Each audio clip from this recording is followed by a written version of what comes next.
Hi everyone, Jennifer here, back with another edition of Movie Talk.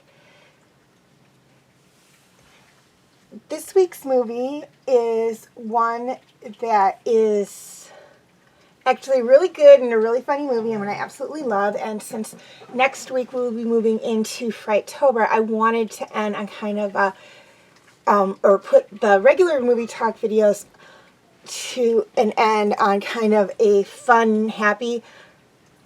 No, not that, any of the videos really that I do reviews on wouldn't be like that. This one's really fun. It's really for kids, but for people like me, I get like a nostalgia trip whenever I watch it. And I will get into that in a moment as to why. But this week's movie is Cloudy with a Chance of Meatballs. When Flint Lockwood's latest contraption accidentally destroys the town square and rockets up into the clouds, he thinks his inventing career is over.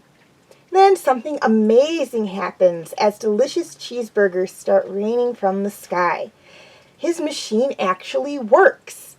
But when people greedily ask for more and more food, the machine starts to run amok, unleashing spaghetti tornadoes and giant meatballs that threaten the world. Now it's up to Flint, with the help of weather girl Sam Sparks and Steve, his talking monkey assistant, to find some way to shut down the machine before the world is covered in supersized meatballs. Okay, highlights of the movie. This movie was made back in 2009.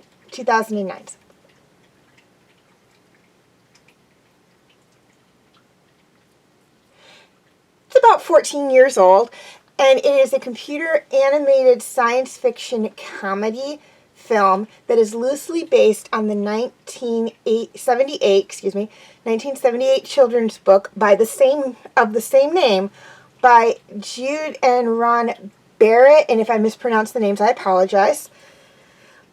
The book is actually why I have a nostalgia trip with this movie, because I remember in elementary school reading this book, and it was just amazing. I mean, it's not, are the movie and the book the same?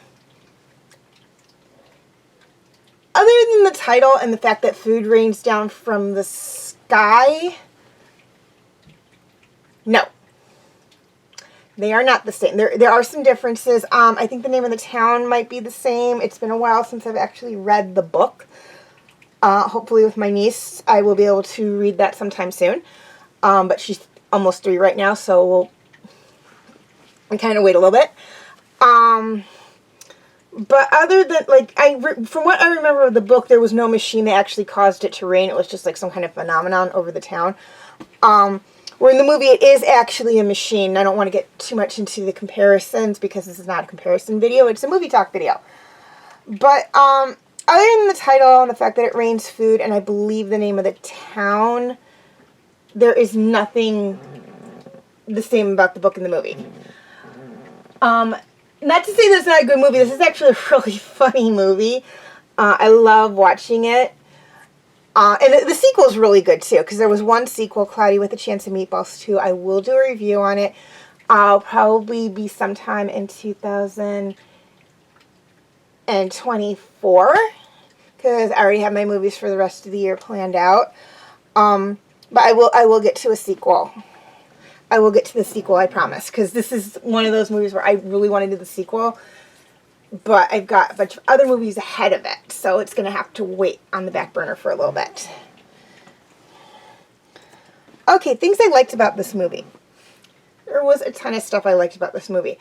First off, I liked the animation. It was really good. I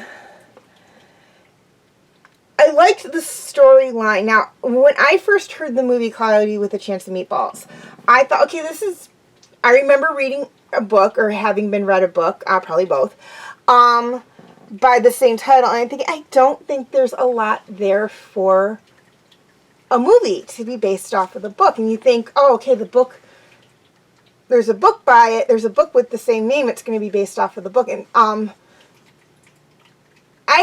saw the sequel before I saw the original, so I went into the sequel and I was a little confused on some things. And this is one of those movies where you kind of want to watch the first one before you see the sequel, because while they do explain some things that happened in the original movie in the sequel, it's enough to kind of understand what's going on, but not enough to where you're not getting confused kind of situation.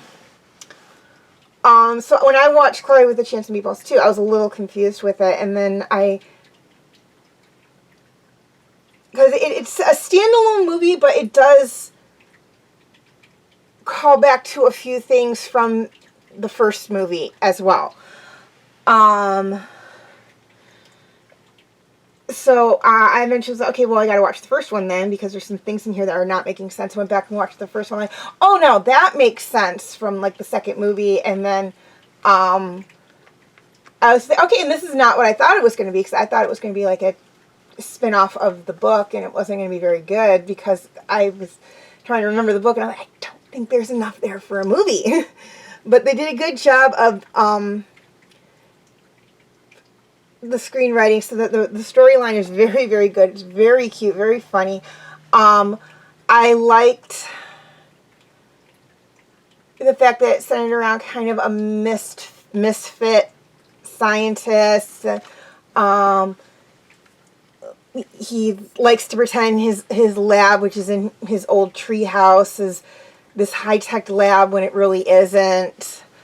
And really, all he wants to do is invent something that will bring fame and prosperity to his hometown of Swallow Falls, which has been suffering on hard times because it was the biggest sardine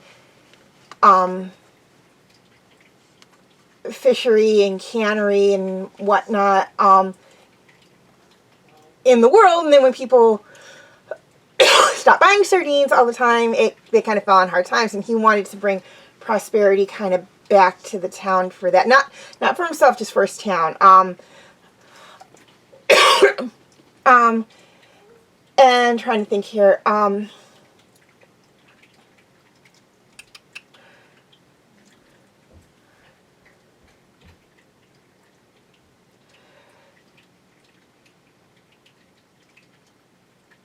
So yeah, I like the animation. I like the storyline. I like the characters. The characters were so really neat and whatnot. No actual villain in the story. I mean, Flint kind of had a bully that picked on him and whatnot, but I wouldn't really call him a bully. And the mayor kind of manipulates him a little bit, but again, I wouldn't call them the villains of the movie. I don't think there really is a villain in this movie. Not all movies need a villain. So, you know, when they have a movie in here where there's really no actual villain, it's like, I like that, because it's like, no, you don't always need a hero and a villain in a movie for it to be a good movie. And this is a good movie without all that, so I really liked that. again, I liked how he was kind of the outcast and whatnot. And we see somewhat of a change in the second movie with the characters because they kind of follow with the establishment of what was set up in this movie. But we'll talk more about that in the second movie. I like the fact that for the longest time his only friend was his monkey Steve. And whatnot, how that was up until this point his only real good invention was the translator that Steve wears. So Steve, he doesn't actually physically talk in the movie, but he does have lines in the movie. It's like a monkey thought projector or something. So I liked that. I'm like, oh, it's cute because you got the talking animal in there without it being like a directly talking animal kind of thing. And I can see, I like that. I mean, did it need the talking monkey? No, it didn't, but I thought it was a cute addition. Just, a lot of stuff in this movie that I just absolutely love. The different ways they did the food, when it came down was really neat. I liked that. Just a whole bunch of different things. And, like, seriously, like, you haven't seen the movie, you have to go and watch it. It's just, like, so cute. Okay, cast. This movie had a great cast of actors. I focused basically on, obviously, Flint Lockwood, Sam Sparks and Steve, Flint's dad, the police officer, the mayor, Flint's bully, and Sam's cameraman. Because that's about all there were. There were a few other people that were in the movie and had lines, but I'm like, they're kind of secondary characters.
quick reminder on my comment rules.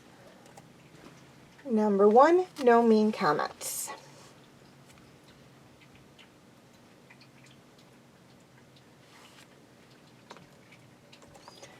Number 2, no bad or curse words in comments.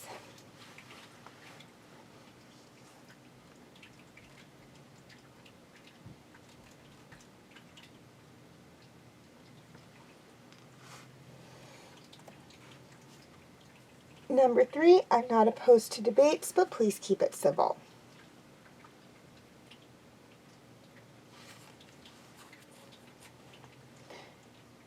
And finally, number 4, please be respectful to me and each other.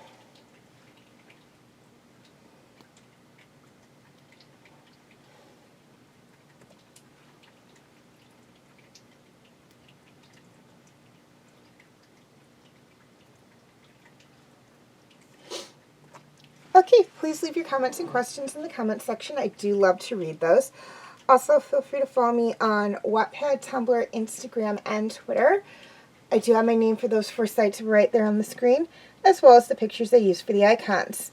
Please note that all pictures seen within this video do belong to their respected artists. I own absolutely nothing. And the links for any sites mentioned in this video will be in the description section. Okay, YouTube subscribers. Any of my videos that are not on YouTube are on my Facebook page. Facebook friends. Any of my videos that, well, basically the same deal. Any of my videos that are not on Facebook are on my YouTube channel. And to anyone who's interested, you can feel free to check out my Facebook group, Fanfic Corner. Okay, please like and share if you're watching on Facebook, or like and subscribe if you haven't already, if you're watching on YouTube.